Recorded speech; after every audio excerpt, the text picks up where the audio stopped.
बहुत बहुत स्वागत है अभिनंदन है आभार है आप सबका एजुकेशन इलाहाबाद के चैनल पर मैं हर्ष प्रजापति उपस्थित हूँ आप सबके समक्ष अति महत्वपूर्ण जानकारी के संदर्भ में। इलाहाबाद विश्वविद्यालय में आपको इस वर्ष अगर प्रवेश चाहिए, ठीक है, आपको एमए में, एमएससी में, एमकॉम में, एलएलबी में, एलएलएम में, एमसीए में, एमबीए में, बीएड में, एमएड में, एमटेक में, मतलब एनीथिंग 60 से अधिक कोर्सेज इलाहाबाद विश्वविद्यालय में पीजी के हैं। और अगर आपको उसमें प्रवेश चाहिए तो ये वीडियो बहुत इंपॉर्टेंट है। हम आपको बताने वाले हैं कि क्या आपको करना है, ठीक है, कब से करना है और कब तक आपका फॉर्म वगैरह आने वाला है। मतलब मान लो कि ये पूरा मैं सागर को गागर में भरने वाला हूँ इस वीडियो के थ्रू। और ये जो चेहरा आप अपने स्क्रीन पे देख रहे हो, ठीक है, अगर आपने अपने पीजी के एडमिशन के इस प्रोसेस में अगर आपने अभी मुझे पकड़ लिया है, मुझे देख लिया है, तो ये जान लो कि आपका एडमिशन 80% तो हो चुका है, बट 20% का काम है जो आपको करना है। 80% हम लोग कर ले जाएंगे। और एक चीज ये चीज ध्यान रखना, मैं आपका अपना हूँ। और क्योंकि इसलिए कह रहा हूँ क्योंकि मैं आपसे कभी इस प्रवेश प्रक्रिया की जो सफर है इसमें कभी 1 रुपए आपसे लेने वाला नहीं हूँ। कभी कोई ऐसा नहीं कि बैच दिखाएंगे कि बैच खरीदिए, कोचिंग खरीदिए, क्योंकि इसकी अनावश्यक चीजों की जरूरत है नहीं। इस पर हम बात करेंगे। कोचिंग काचिंग के चक्कर में जो बच्चे दिमाग माइंडसेट बनाकर बैठते हैं कि हमें कोचिंग के बिना हम नहीं ले पाएंगे यूनिवर्सिटी में एंट्रेंस, तो फिर वो तो वीडियो से मेरे दूर रहें, ठीक है, क्योंकि ये वीडियो उन्हीं लोगों के लिए जो बिना कोचिंग के करना चाहते हैं। क्योंकि मैं किसी कोचिंग को सजेस्ट नहीं करता हूं कभी कि हाँ इसको करिए, क्योंकि विश्वविद्यालय में एडमिशन के लिए कोई भी कोचिंग नेसेसरी नहीं है, ठीक है। आप लोग अपने माँ बाप का पैसा फालतू का खर्च करें, बहुत ज्यादा खर्च करिए, वो आपकी बात है, लेकिन कभी किसी कोचिंग को करने की आवश्यकता नहीं होती। मैं बहुत सी चीजों पे बात करूंगा, तो हो सकता है फिलॉसफी थोड़ी ज्यादा हो जाए, तो उसको थोड़ा डाइजेस्ट करिएगा। बाकी चीजें बहुत बेहतर मार्गदर्शन मैं अपने चैनल के माध्यम से आपको देने वाला हूँ। पूरी प्रवेश प्रक्रिया में याद रखिएगा, हर्ष प्रजापति इलाहाबाद विश्वविद्यालय आप सबके लिए सबसे तेज, सबसे सटीक और सबसे पहले अपडेट ले आने की कोशिश करते रहेंगे। चलिए बताते हैं आपको कैसे आपको यूनिवर्सिटी में एडमिशन होगा। सबसे पहली चीज है फॉर्म। फॉर्म देखिए, सीयूटी पीजी से इसका नहीं होता है। कई बच्चे इसमें भी मुझे कई बार आते रहते हैं मैसेज कि सीयूटी पीजी, सीयूटी पीजी। वो होता नहीं कि घोल पी लेते हैं, तो वो नहीं होता। देखिए इलाहाबाद यूनिवर्सिटी में अगर आपको पीजी कोर्सेज में एमए, एमएससी, एमकॉम और जितने भी स्नातक के कोर्सेज हैं, अगर उसमें एडमिशन लेना है तो आपको इलाहाबाद विश्वविद्यालय का जो स्वयं का एंट्रेंस है उसको बोलते हैं पीजीएटी, यानी post graduation admission test, PGAT, ठीक है, इसको देना पड़ेगा आपको। जब आप इसको देते हैं, इसमें पास हो जाते हैं, इसमें जो नंबर आता है, ठीक है, उसके आधार पे आपका एडमिशन इलाहाबाद विश्वविद्यालय में होता है। सिंपल सी बात है। आप सीयूटी पीजी का डंका मत बजाइएगा, वो अदर यूनिवर्सिटीज के लिए होता है। इलाहाबाद यूनिवर्सिटी में अगर पीजी में लेना है तो नहीं होता। यूजी में बीए, बीएससी, बीकॉम में उसी से होता है, सीयूटी से होता है, लेकिन पीजी में नहीं होता है। एक चीज क्लियर हो गई। फॉर्म कब आएगा पीजीएटी का? पीजीटी का फॉर्म हर वर्ष जो है अप्रैल लास्ट वीक से लेकर मई के फर्स्ट वीक तक में आता है। इस बार मुझे जहां तक लग रहा है अप्रैल लास्ट तक में आने की संभावना है। अगर कुछ इधर उधर होता है तो मई फर्स्ट वीक तक चीजें आ जाएंगी, ठीक।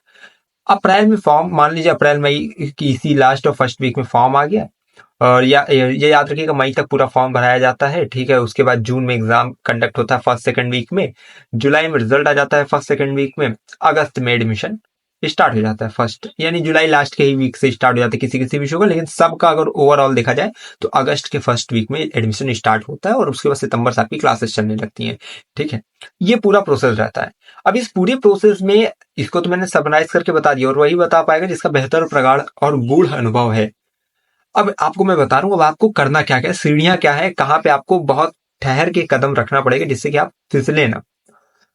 अभी आपका एक काम है जो आपको अभी समझना पड़ेगा कि अभी आप पूरे एंट्रेंस के पैटर्न को समझ लो, इसको क्रैक कैसे करना है, किन किन चीजों की जरूरत पड़ेगी। घर बनाना है तो आपको दीवार भी चाहिए, सॉरी, दीवार बनानी है तो उसमें आपको ईंटें चाहिए, ठीक है, बालू चाहिए, सीमेंट चाहिए, एक अच्छा मिस्त्री चाहिए जो कि उसको प्रॉपर बना दे, ठीक है। और भी कई चीजों की जरूरत है। तो मैं आपको यही बताने जा रहा हूँ कैसे क्या क्या आपको करना है। करना आप ही को है। याद रखिए, मैं कुछ आपको केवल केवल जो दूंगा वो आपको गाइडेंस रहेगा, ठीक है, मेरा अनुभव रहेगा, बाकी करना आप ही को है, ठीक है। कहते नहीं, कोच हमेशा आपको सिखा सकता है, बेहतर बता सकता है, लेकिन आपको प्रदर्शन आप ही को करना है। तो अब चलो बहुत ध्यान से समझो। सबसे पहली जो चीज आपको अपने विषय से संबंधित, मान लो आपको किसी भी विषय से करना हो, एमए किसी भी विषय से करना हो, कुछ भी करना हो, आपको सबसे पहले को ध्यान रखनी पड़ेगी उसका एंट्रेंस एग्जाम क्लियर करने के लिए उसका एग्जाम का पैटर्न। हर एक कोर्स का अपना अपना अलग अलग पैटर्न, से एमए का अलग होता है, एमएससी का अलग, ठीक है। एमएमएससी का तो मिनिमम सेम ही रहता है। इसको इस तरह से समझना, पीजीटी फर्स्ट होता है, पीजीटी सेकंड होता है, ठीक है। पीजीटी सेकंड, अब इसमें भी कई चीज बच्चों को नहीं समझ में आएगा, पीजीटी फर्स्ट क्या है, पीजीटी सेकंड क्या है, ठीक है।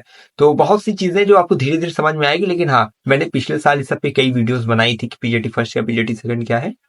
मैं डिस्क्रिप्शन में उन सभी की लिंक दूंगा, तो आप लोग अपने क्वेरीज के अनुसार, अपनी समस्या के अनुसार उन सब की वीडियो देखोगे और समझ जाओगे। मिनिमम अगर इसको मैं थोड़ा समराइज करके बताऊं, पीजीटी फर्स्ट पीजीटी सेकंड, तो इस तरह है कि जैसे मान लो पीजीटी फर्स्ट में जितने भी कोर्सेज रहते हैं, ठीक है, आप अपने जो है ग्रेजुएशन में कोई अदर सब्जेक्ट रखिए, यानी कि आपकी स्पेशलाइजेशन उस विषय में नहीं है, लेकिन फिर भी आप उसको कर सकते हो, तो ऐसे कोर्सेज पीजीटी फर्स्ट में आ जाते हैं। लेकिन पीजीटी सेकंड में क्या है कि अगर आपको उस कोर्स को करना है, ठीक है, तो आपका प्रॉपर स्पेशलाइजेशन होना चाहिए।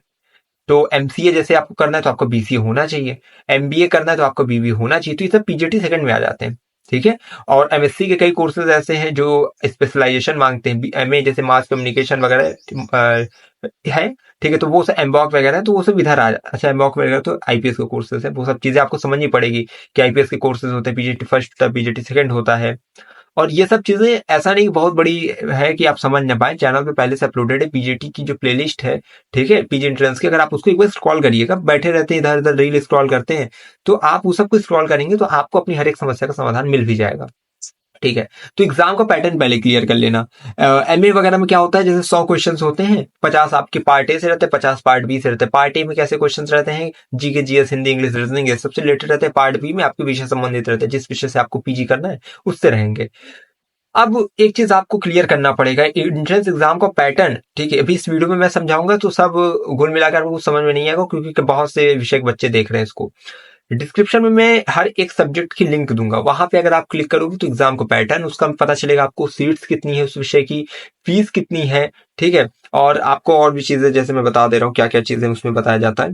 हाँ, निगेटिव मार्किंग देखो वैसे नहीं रहती, यूनिवर्सिटी में निगेटिव मार्किंग नहीं है पीजी एंट्रेंस पे, तो आप 100 क्वेश्चन से 100 पूरे करके आओ, सही आ रहा तो भी करो, गलत आ रहा तो भी करो।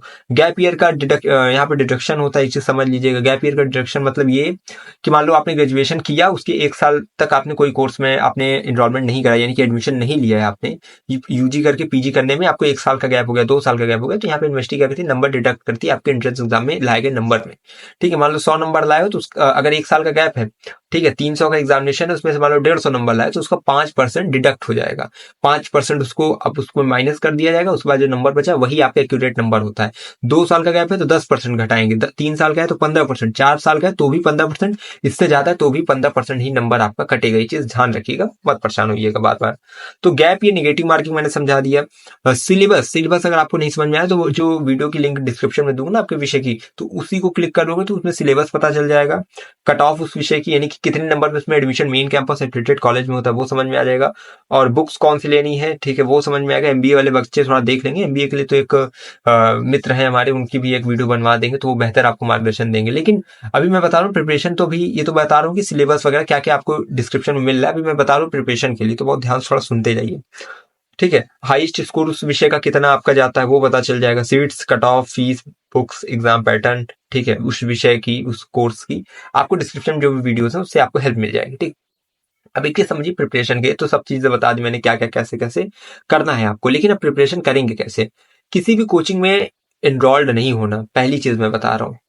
इस विश्वविद्यालय के इस प्रवेश के सफर में कई लोग आएंगे जो कहेंगे हम आपके अपने हैं, और आपसे प्यार करने की बजाय आपके साथ व्यापार करके चले जाएंगे, 400 500 1000 की आपको बैच बेचेंगे, बाद में आपको पता चलेगा यार इससे कोई मतलब निकला भी नहीं। क्योंकि एक चीज ध्यान रखो, आप लोग का जो एंट्रेंस का पूरा सिलेबस होता है, ठीक है, वो बेसिकली अगर देखा जाए ना तो किस पे डिपेंडेंट है, वो आपकी यूजी के सिलेबस पे डिपेंड है। सोचिए, स्नातक पढ़कर आप आ रहे हैं, उसी स्नातक के सिलेबस का जो है आपको एक तरह मात्र रिवीजन करके आपको एंट्रेंस क्लियर करना है, उसी के लिए आप फिर एक कोचिंग कर रहे हैं। कोचिंग वाले भी कह रहे हैं कि जरूरी है करना, नहीं तो नहीं हो पाएगा। तो ये केवल केवल आपको मूर्ख बनाया जा रहा है। कहते नहीं कि आप उनकी नीयत को नहीं समझ पा रहे हैं। मैं कैसे कह दूं कि आपने ग्रेजुएशन किया, तो नीयत को समझिए, है ना। तो और एक चीज समझिएगा, यहाँ तो चलिए हो गया कि आपको कोचिंग नहीं करनी है, अगर आप मेरे चेहरे को देख रहे हैं, मुझे सुन रहे हैं, क्योंकि उन लोग जो आपको कोचिंग के लिए बोल भी रहे होंगे ना कि यूनिवर्सिटी पैसेंजर टाइप के जो लोग होंगे, ठीक है, तो वो उन लोग खुद भी कभी कोचिंग करके नहीं एंट्रेंस क्लियर किया, ठीक है, वो सब सेल्फ स्टडी है, सब समझ रहे हैं। तो आप भी थोड़ा दिमागी बनिए, बुद्धिमान है, बुद्धिजीवी है।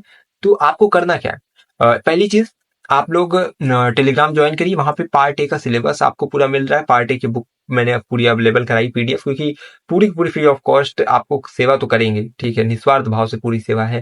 कभी कभी मैं सोचता हूँ ना कि सोचिए भगवान है, ठीक है, हम लोग को ऑक्सीजन देते हैं, ठीक है, जो वायु है, सोचिए इसकी क्या वैल्यू बहुत कम है। 1 मिनट के लिए अगर रोक दी जाए तो हम आप कोई नहीं रहेगा। हाँ, तो यही चीज है, लेकिन भगवान ने कभी इसके लिए 1 रुपए एक पैसा नहीं मांगा कि इसके लिए दो, तब हम आपको वायु देंगे। लेकिन इंसान और भगवान में इसीलिए इतना डिफरेंस है, क्योंकि हमारे पास क्या, हम लोग थोड़ा भी कैपेबल होते हैं, थोड़ा भी एलिजिबल होते हैं किसी चीज को करने के लिए, हम लोग तुरंत वहां पे अपना फायदा, कमाने के पहले सोचो, जमाने के बाद में सोचो, ये चीज आ जाती है। और इसीलिए जो ये होता नहीं कि हम लोग कभी उस चीज की कभी बराबरी नहीं कर सकते, कभी पहुंच नहीं सकते। क्यों? क्योंकि हम लोग की नियत ही डावाडोल हो जाती है। हर एक दिन भगवान 100 बार परीक्षा लेता है कि आपकी नियत गड़बड़ा तो नहीं रही है, लेकिन हम लोग एक ही पहली परीक्षा आराम से देके पास हो जाए, वही बड़ी बात है। उसी में धराशायी थोड़ा सा भगवान कैपेबल बनाते हैं। ठीक है, जैसे मैं इस स्तर पे हूँ ना, तो मुझे ऐसा मत सोचेगा कि मैं फ्री का मदद कर रहा हूँ तो बहुत ये, मुझे कई लोग कहते हैं कि आइए सर इस कोचिंग का प्रचार करिए, ठीक है, हम आप मिलकर काम करेंगे। मिलकर कुछ काम नहीं करेंगे, आप अपना काम करेंगे। तो मैं क्या हूँ कि मैं अपनी इस पूरी चैनल का अकेला सर्वे सर्वा हूँ।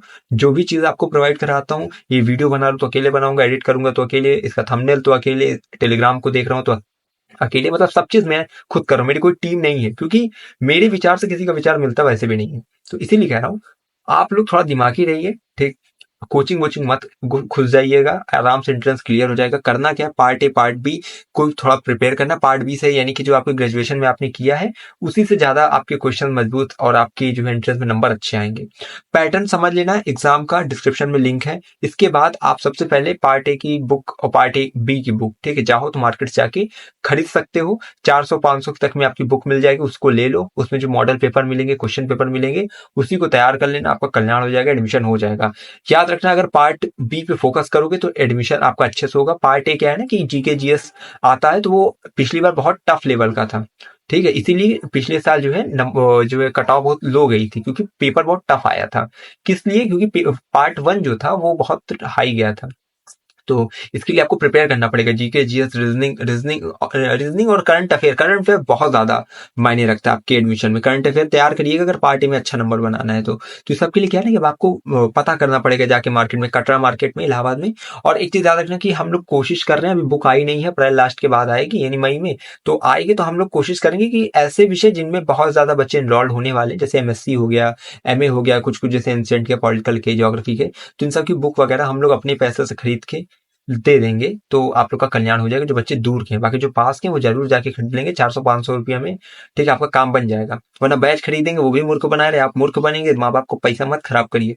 एक बुक रहेगी ना, वो जीवन भर आपको काम आएगी, ठीक है। बाकी ये सब लोग आएंगे, खरीदेंगे, बेचेंगे, ये सफर ऐसे खत्म हो जाएगा। लेकिन यही चीज होती है कि व्यक्ति का हम, मेरे जो उद्देश्य है वो पैसा कमाना नहीं है, आपका पैसा कमाना नहीं है, मुझे आपको कमाना है। आपका दिल जो है वो हमेशा ये कहे कि भाई एक लड़का था, ठीक है, जो विश्वविद्यालय की इस पूरी प्रवेश प्रक्रिया में, पूरे सफर में, जिसने अपना बस्ता नहीं भारी किया है, बल्कि हम लोग के कंधों का बोझ हल्का किया है। ये चीज होना चाहिए। तो हम लोग को अपना पोटली नहीं मजबूत करना है कि उसमें जो है धन संचित होता रहे, क्योंकि अगर आप साथ रहेंगे तो जीवन में बहुत ज्यादा जो है आनंद की प्राप्ति भी होगी। उस आनंद की जो बराबरी है वो किसी भी धन से नहीं की जा सकती। तो बस ये कि आप सब चैनल से जुड़े रहिएगा, हमारे सपोर्ट में रहिएगा। बाकी आपको टाइम टाइम पे हम अच्छे से अच्छा कंटेंट उपलब्ध कराएंगे। समराइज कर देना इस वीडियो को, केवल केवल प्रिपरेशन पे फोकस करिए। उसके लिए आपको बुक खरीदनी पड़ेगी, प्रकाश की, पुष्कर की आप बुक खरीद सकते हैं, ठीक है। और डिस्क्रिप्शन में जो वीडियोस है उसको देखेंगे तो बुक वगैरह के नाम वगैरह आपको वैसे भी पता चल जाएंगे। तो मिलते हैं एक नई वीडियो में, जिससे आपको चीजें आपको अच्छे से बेहतर बता पाए। बाकी फॉर्म अभी नहीं आया है, मई में, अप्रैल लास्ट या मई के फर्स्ट वीक में फॉर्म आएगा। टेलीग्राम की लिंक डिस्क्रिप्शन में, इंस्टाग्राम की लिंक डिस्क्रिप्शन में, वहां से जुड़िए जिससे लेटेस्ट अपडेट आपको मिल सके। हमेशा कहता हूँ लगातार जुड़े रहिए मेरे साथ। अगर है इलाहाबाद विश्वविद्यालय में प्रवेश की आस, तो हम पर रखिए विश्वास। हमें विश्वविद्यालय के पास कोई भी खबरों की खास पहुंचाते रहेंगे आपके पास। बहुत बहुत धन्यवाद, बहुत बहुत आभार।